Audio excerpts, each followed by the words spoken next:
Hello everyone, welcome to SR tutorials. Friends, ఈ వీడియోలో మనం constitution, polity, social justice and international రిలేషన్స్కి సంబంధించి ప్రీవియస్ పేపర్స్ నుంచి అయితే క్వశ్చన్స్ అయితే తీసుకోవడం జరిగింది. సో దీనిలో క్వశ్చన్ చూద్దాం. విప్ కార్యాలయానికి సంబంధించి కింది ప్రకటన లేదా ప్రకటనలలో ఏవి చెల్లుబాటు అవుతాయి? సో ఆన్సర్ వచ్చేసి థర్డ్ వన్ మాత్రమే. నాయకుడికి మాత్రమే బాధ్యత. దిగువ పేర్కొనబడిన కోడ్లను ఉపయోగించి సరైన సమాధానాన్ని ఎంచుకోండి అన్నారు. ఆన్సర్ వచ్చేసి సో ఆప్షన్ 3. అన్ని రాజకీయ పార్టీలు, అధికార లేదా ప్రతిపక్ష పార్టీలకు పార్లమెంటులో వారి స్వంత విప్లు అనేవి ఉంటాయి అనేది విప్ కార్యాలయానికి సంబంధించి సరైన అంశం అన్నమాట. నెక్స్ట్ క్వశ్చన్ చూద్దాం. పబ్లిక్ బిల్లు మరియు ప్రైవేట్ బిల్లు మధ్య ఉన్నటువంటి వ్యత్యాసాల సందర్భంలో చెల్లుబాటు అయ్యే ప్రకటన లేదా ప్రకటనలను ఎంచుకోండి. చెల్లుబాటు అయ్యే ప్రకటన లేదా ప్రకటనలను ఎంచుకోండి అన్నారు. సో ఆన్సర్ ఏంటి అంటే పబ్లిక్ బిల్లులు మరియు ప్రైవేట్ బిల్లులు వాటి మధ్య వ్యత్యాసాలతో సంబంధం లేకుండా ఒకే సాధారణ విధానం ద్వారా నిర్వహించబడతాయి మరియు సభలో ఒకే దశల ద్వారా ఆమోదించబడాలి. సో ఇది సరైనదన్నమాట. ఆన్సర్ ఆప్షన్ ఫోర్త్ వన్ మాత్రమే. Next question. కింది వాటిలో ఏ రాష్ట్ర బిల్లు లేదా ఏ బిల్లులు రాష్ట్రపతి పరిశీలనకు తప్పనిసరిగా రిజర్వ్ చేయబడాలి? సో ఇక్కడ నేనైతే సరైన ఆన్సర్నే చెప్తున్నాను. ఆన్సర్ వచ్చేసి అంటే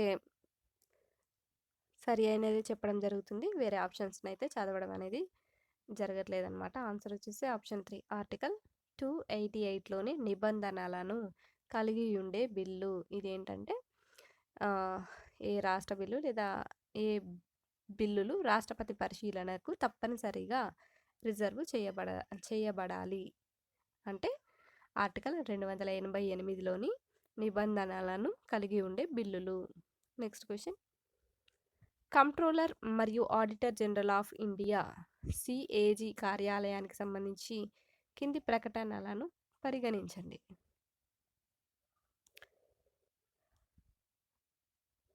సరైనవి ఏంటి అంటే సెకండ్ ఆప్షన్ ఇంకా ఫోర్త్ ఆప్షన్. అవేంటో చూద్దాము.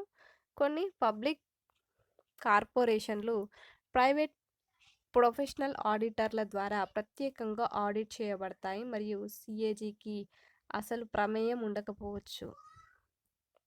ఇంకా సిఏజీ నియామకానికి భారత రాజ్యాంగం ఎలాంటి ప్రమాణాలను పేర్కొనలేదు.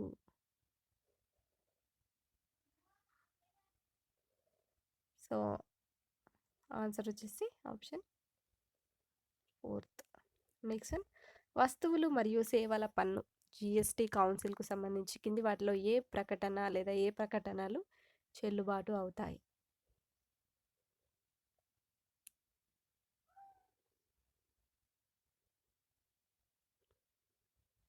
ఆన్సర్ జిఎస్టీ కౌన్సిల్ టర్నోవర్ యొక్క ప్రారంభ పరిమితిపై కేంద్రం మరియు రాష్ట్రాలకు సిఫారసులు చేయవలసి ఉంటుంది. దానికంటే తక్కువ వస్తువులు మరియు సేవలను జిఎస్టీ నుండి మినహాయించవచ్చు అనేది ఇది ఆప్షన్. ఏంటంటే జిఎస్టీ కౌన్సిల్కు సంబంధించి ఈ ప్రకటన అనేది చెల్లుబాటు అవుతుంది. నెక్స్ట్, భారత ఎన్నికల కమిషన్కు సంబంధించి కింది ప్రకటనలను పరిగణించండి. First option. భారత రాజ్యాంగం పదవీ విరమణ చేస్తున్న ఎన్నికల కమిషనర్లను ప్రభుత్వం ఎటువంటి తదుపరి నియామకం చేయకుండా నిషేధించింది అనేది తప్పు. సో ఇది భారత ఎన్నికల కమిషన్కు సంబంధం లేదన్నమాట. నెక్స్ట్, అనూప్ బరన్వాల్ కేసు 2023లో పదవి నుంచి తొలగించే విషయంలో ప్రాంతీయ కమిషనర్లను ఎన్నికల కమిషనర్లతో ప్రధాన ఎన్నికల కమిషనర్ కాకుండా అన్నమాట సమానంగా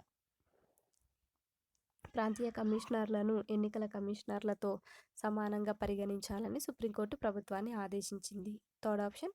ప్రారంభమైనప్పటి నుండి ఎన్నికల సంఘం బహుళ సభ్యుల సంఘంగా పనిచేసింది.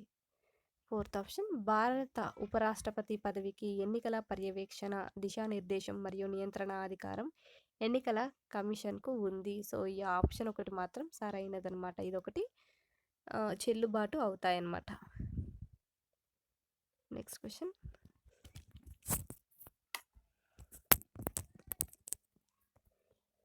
కేంద్ర రాష్ట్ర సంబంధాల విషయంలో కింది ప్రకటన లేదా కింది ప్రకటనలలో ఏవి చెల్లుబాటు అవుతాయి?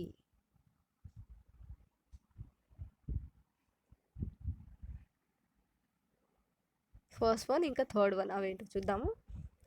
రాష్ట్రపతి తొలగింపునకు అనుసరించే విధానాన్ని గవర్నర్ల అభిశంసనకు కూడా వర్తింపచేయాలని పూంచి కమిషన్ సిఫారసు చేసింది.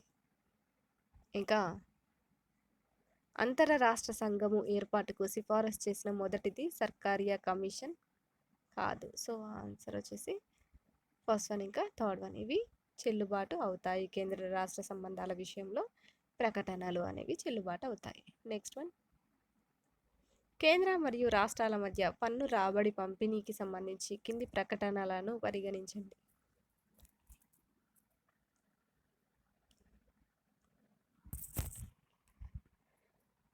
సో దీనిలో చెల్లుబాటు అయ్యేది ఆప్షన్ 4 అన్నమాట. సో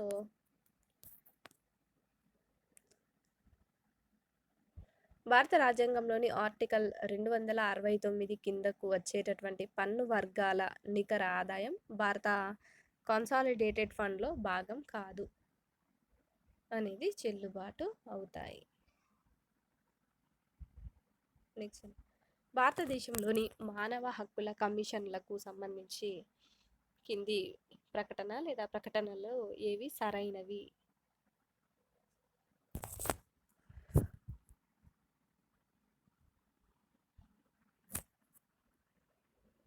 సరైనవి ఏది కూడా లేదన్నమాట. సో ఇక్కడ ఆప్షన్స్ అయితే ఈ విధంగా ఉన్నాయి.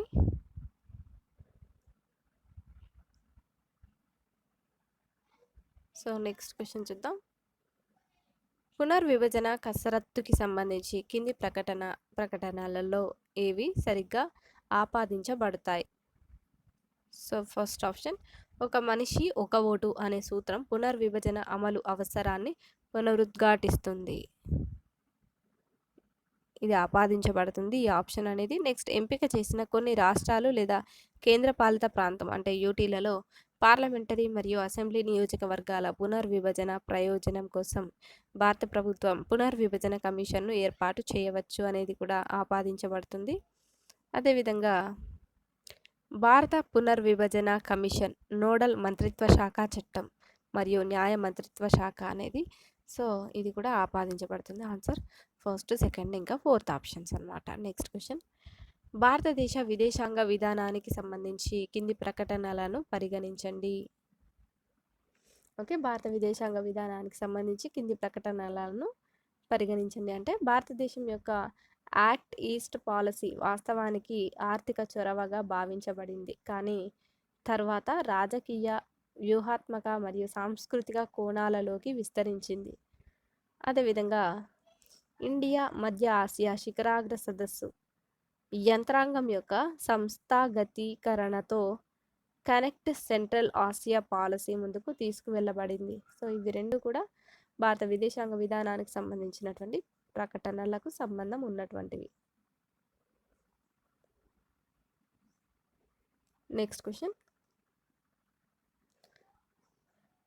ఇక్కడ ఇచ్చినటువంటి కింది ప్రకటనలలో ఏవి భారతదేశానికి సంబంధించిన భద్రతా సమస్యలు లేదా భద్రతా అభివృద్ధి యొక్క స్వభావాన్ని ఉత్తమంగా వివరించగలవు?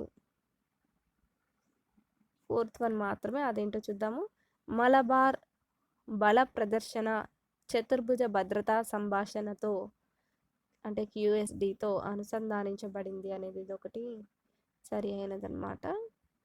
ఇది భారతదేశానికి సంబంధించిన భద్రతా సమస్యలు అభివృద్ధి యొక్క స్వభావానికి ఉత్తమంగా వివరించగలవు. నెక్స్ట్, బడ్జెట్ అమలు సందర్భంలో క్రింది ప్రకటనలో ఏవి చెల్లుబాటు అవుతుంది? ఫస్ట్ ఆప్షన్ ఇంకా ఫోర్త్ ఆప్షన్ అవేంటో చూద్దాం. బడ్జెట్ కేటాయింపు అంటే ద్రవ్య వినిమయ బిల్లు సమన్వయం చాలక రద్దు నిబంధనను కలిగి ఉంటుంది. ఇంకా భారత కన్సాలిడేటెడ్ ఫండ్పై విధించిన వ్యయం గురించి మాత్రమే చర్చించవచ్చు. రెండు కూడా బడ్జెట్ అమలు సందర్భంలో ప్రకటనల్లో చెల్లుబాటు అయ్యేటటువంటి అంశాలన్నమాట.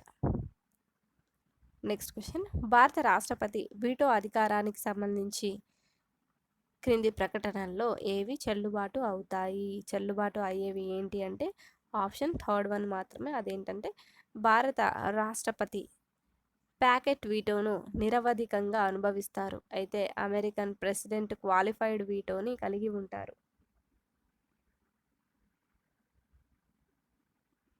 నెక్స్ట్ వన్, భారత రాజ్యాంగంలోని 9వ షెడ్యూల్కి సంబంధించి ప్రకటనలను పరిగణించండి.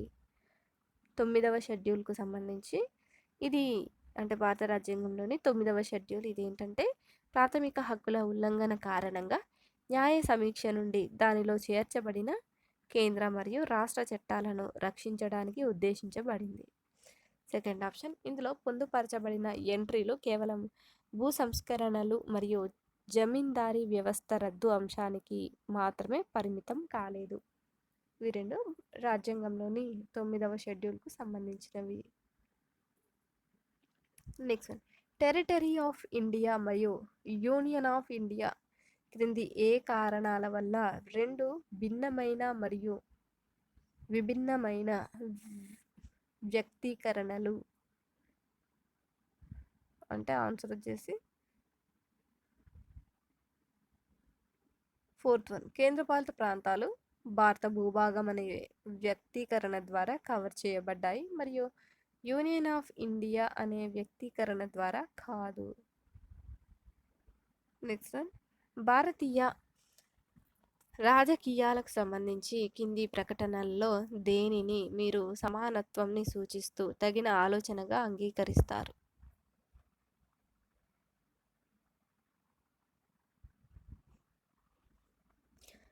ఆప్షన్ థర్డ్ వన్, భారత రాజ్యాంగంలోని ఆర్టికల్ 194 మరియు ఆర్టికల్ 361A భారతదేశంలో సమానత్వం సంపూర్ణం కాదనే వాస్తవాన్ని సూచిస్తుంది. నెక్స్ట్ ఆప్షన్, సమానత్వం యొక్క సిద్ధాంతం యోగ్యత యొక్క భేదాన్ని కలిగి ఉంటుంది, కానీ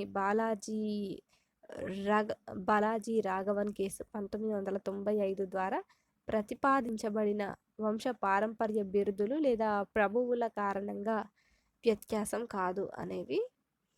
సో ఈ రెండు ఆప్షన్స్ అనేవి థర్డ్ వన్ ఇంకా ఫోర్త్ వన్ ఆప్షన్స్ ఈ రెండు కూడా భారతీయ రాజకీయాలకు సంబంధించి సమానత్వంని సూచిస్తూ తగిన ఆలోచనగా అంగీకరిస్తాయన్నమాట. నెక్స్ట్ క్వశ్చన్, ప్రాథమిక విధులకు సంబంధించి ఏవి సరైనవి?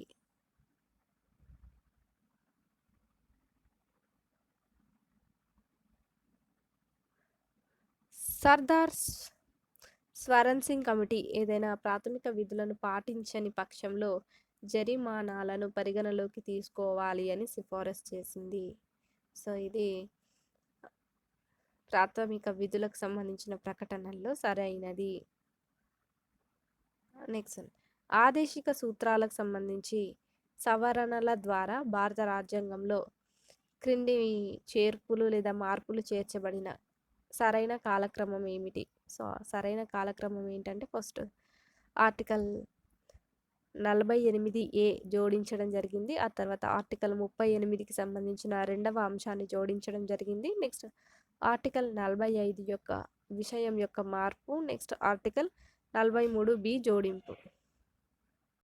నెక్స్ట్ వన్, కింది ప్రకటనలను పరిగణించండి. పై ప్రకటనల్లో ఏది తప్పు అంటే థర్డ్ వన్ తప్పు అన్నమాట. సరైనవి ఏంటో చూద్దాము. 25వ రాజ్యాంగ సవరణ చట్టం 1971 కొత్త ఆర్టికల్ 31Cని చొప్పించింది. దీని మొదటి నిబంధన కేశవానంద భారతి కేసు 1973లో సుప్రీంకోర్టు చెల్లదని ప్రకటించింది. సెకండ్ ఆప్షన్, మినర్వా మిల్స్ కేసులో సుప్రీంకోర్టు 1980 ఆర్టికల్ 31C యొక్క రెండవ నిబంధన యొక్క పరిధిని పొడిగించడం కూడా చెల్లదని పరిగణించింది. ఫోర్త్ ఆప్షన్, ప్రాథమిక హక్కులు మరియు ఆదేశిక సూత్రాలకు సంబంధించి ప్రస్తుత వివరణ చమపాకన్ దొరై రాజన్ కేసు 1951లో సుప్రీంకోర్టు మొదటగా ప్రతిపాదించిన సూత్రాన్ని పునరుద్ఘాటించింది. సో దీనిలో తప్పు ఓన్లీ ఆప్షన్ 3 మాత్రమే. నెక్స్ట్ వన్, రాజ్యాంగ సవరణ ప్రక్రియకు సంబంధించి కింది ప్రకటనలను పరిగణించండి. సరైనదేంటో ఎంచుకోండి. సో సరైనదే చెప్తున్నాను. ఆన్సర్ వచ్చేసి ఆప్షన్ 3 మాత్రమే సరైనది. ఇక్కడ ఇచ్చినటువంటి ఆప్షన్స్లో అదేంటో చూద్దాం. సాధారణ మెజారిటీతో పాటు సగం రాష్ట్రాలను ఆమోదించాల్సిన సవరణల కోసం అన్ని రాష్ట్రాల శాసనసభలు బిల్లుపై చర్య తీసుకోవాల్సిన అవసరం లేదు అనేది ఇదొక్క ఆప్షన్ మాత్రమే ఇక్కడ ఇచ్చినటువంటి వాటిలో సరి అయినది. Next question. రాజ్యాంగం యొక్క ప్రాథమిక నిర్మాణం గురించి కింది ప్రకటనలను పరిగణించండి.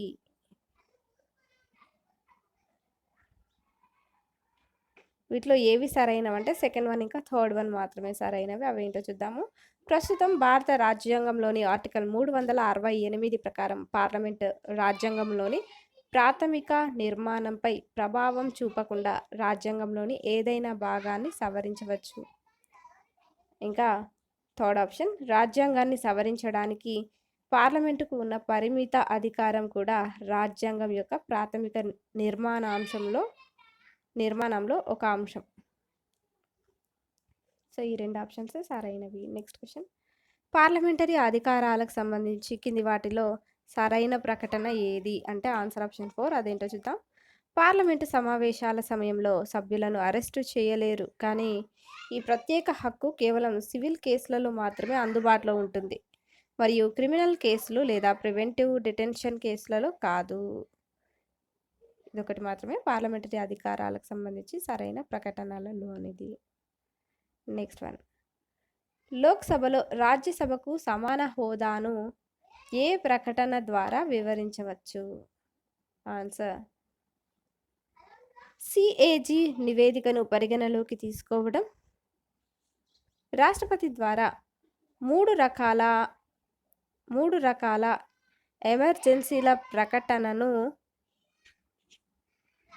ప్రకటనకు ఆమోదం. నెక్స్ట్, క్రింది ఆదాయ వనరులు లేదా మూలకాలలో ఏది పంచాయతీలకు ఇవ్వడానికి అర్హతను పొందింది?